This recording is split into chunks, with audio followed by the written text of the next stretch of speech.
Audio Jungle.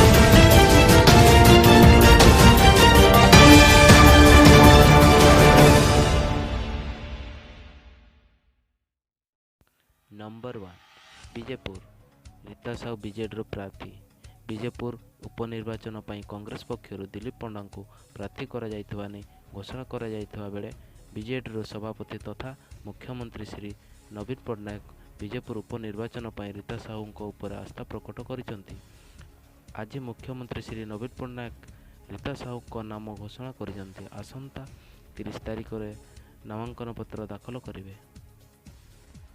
Number 2 Junagadh गण बलात्कार घटना गिरफ हेले ड्राइवर ललिंद्र। कलाहांडी जिला जूनागढ़ थाना अंचल घटित गण बलात्कार और वीडियो भाइराल घटनार अभियुक्त बस ड्राइवर धर्मगढ़ ब्लॉक पर्ला ग्रामर ललिंद्र शबर को गिरफ कर पीड़िता बयान आधार में जूनागढ़ पुलिस ललिंद्र को शनिवार गिरफ कर सूचना मिली। सूचनायोग्य गत 14 तारिख में घटित बलात्कार घटन पीड़िता जनक प्रथमे 6 जनों नाम अभियोग करते मात्र गुरुवार उक्त घटनार मुख्य अभियुक्त ललिंद्र बोली से बयान देते। नंबर 3 जीसीए सभापति पदर अमित शाह को इस्तीफा। केंद्र गृहमंत्री अमित शाह शनिवार गुजरात क्रिकेट एसोसिएशन पदर इस्तीफा देइछन्ति फल जीसीए सभापति पद खाली होइछि। तेबे एही पद पर निकट भविष्य में निर्वाचन हेबार नहीं। 2014 मुख्यमंत्री नरेंद्र मोदी जीसीए सभापति पद छाड़ा पर शाह दायित्व ग्रहण करथिले।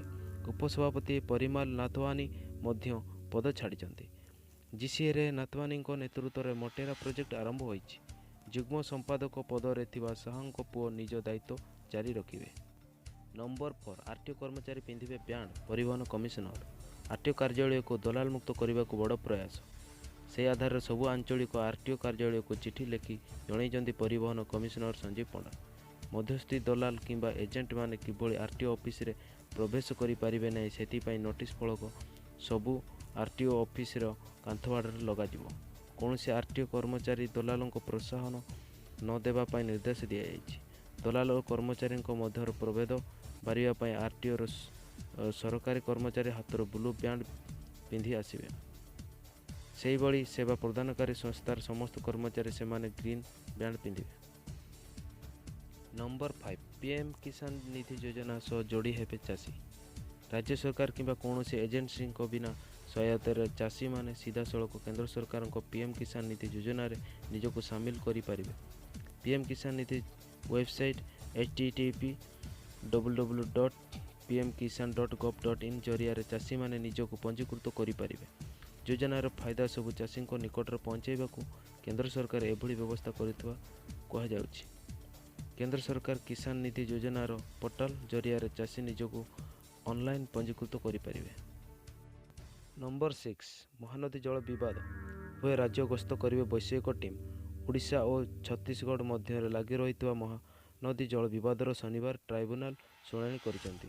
उभय राज्य ओडिशा और छत्तीसगढ़ वैषयिक टीम 2 राज्य गस्त करेंगे।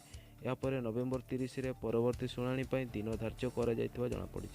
सूचनायोग्य छत्तीसगढ़ होता प्रकल्प समीक्षा करने को ओडिशा टीम अक्टोबर 30 रु नवेम्बर 2 जाए छत्तीसगढ़ गस्तर जिबे पर छत्तीसगढ़ टीम 17 रु 19 जाए ओडिशा गस्तर आसिबे। नंबर 7 पान और आधार संजोग डिसेम्बर 31 पर्यंत बढ़िला समय सीमा। अर्थ मंत्रालय परमानेंट अकाउंट नंबर को आधार सह लिंक करने समय सीमा 31 डिसेम्बर 2019 को वृद्धि पाई। यही समय सीमा आसंता सेप्टेम्बर 30 शेष हेबाकु जाउतला। शनिवार दिन सीबीडीटी पक्षर जारी होइतिबा सर्कुलर यही सूचना दी जाइछि। सरकार को यही पदक्षेप पर से लोक मानक आश्वस्ति मिली जो मैंने वर्तमान सुधा निजर 500 आधार को संजोग करना। डिसेम्बर 31 सुधा जदि 500 आधार संजोग न करते तेबे यह कार्यकारी होब नहीं। नंबर 8 कालियार चिकित्सा पाई कटक आसिबे एम्स चिकित्सक। दिल्ली एम्स रो आसी कटक बड़ डाक्तरखानार चिकित्सक होतुवा जगा कालिया मध्यर कालियार अवस्था गुरुतर हो पड़ी।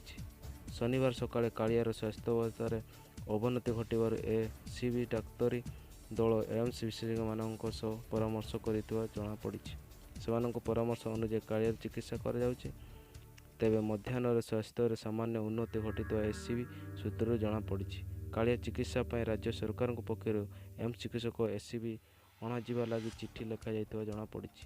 ସୂଚନାଯୋଗ୍ୟ, ଗୁରୁବାର ରାତିରେ କାଳିଆର ସ୍ୱାସ୍ଥ୍ୟଗତ ସମସ୍ୟା ଦେଖାଯିବାକୁ ତାକୁ ଭେଣ୍ଟିଲେଟରରେ ରଖାଯାଇଥିଲା। ନମ୍ବର 9 ସାତକୋଶିଆ ଅଭୟାରଣ୍ୟରେ ପୁଣି ବାଘ ଆକ୍ରମଣରେ ଜଣେ ଗୁରୁତର। ଅନୁଗୁଳ ଜିଲ୍ଲା ସାତକୋଶିଆ ଅଭୟାରଣ୍ୟରେ ପୁଣି ବାଘ ଆତଙ୍କ। ବାଘ ଆକ୍ରମଣରେ ଜଣେ ଗୁରୁତର ହୋଇଛନ୍ତି। ଗୁରୁତର ହେଲେ ଅନ୍ତୁଳିଆ ଅଞ୍ଚଳର ଦଳବେହେରା ସାହିର ଚିତ୍ତରଞ୍ଜନ ଦଳବେହେରା। ଆଜି ସକାଳେ ଜଙ୍ଗଲ ନିକଟସ୍ଥ ଗାଁ ମୁଣ୍ଡକୁ ଶୌଚ ହେବାକୁ ଯାଉଥିବା ବେଳେ ଏହି ଅଘଟଣ ଘଟିଥିଲା। ବାଘ ଆକ୍ରମଣ ଫଳରେ ଚିତ୍ତରଞ୍ଜନଙ୍କ ମୁଣ୍ଡ, ଛାତି ଓ ବାମ ହାତରେ ଗଭୀର ଆଘାତ ଲାଗିଛି।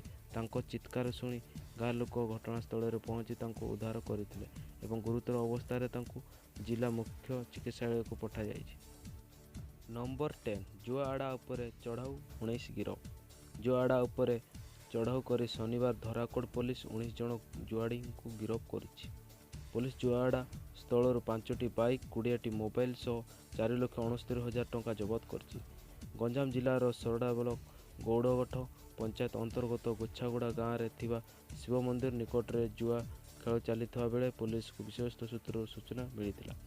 ପୋଲିସ ଅଚାନକ ଚଢ଼ାଉ କରି ରାତି 8ଟାରେ ଜୁଆ ଖେଳରେ ସମ୍ପୃକ୍ତ ଥିବା ଅଭିଯୁକ୍ତମାନଙ୍କୁ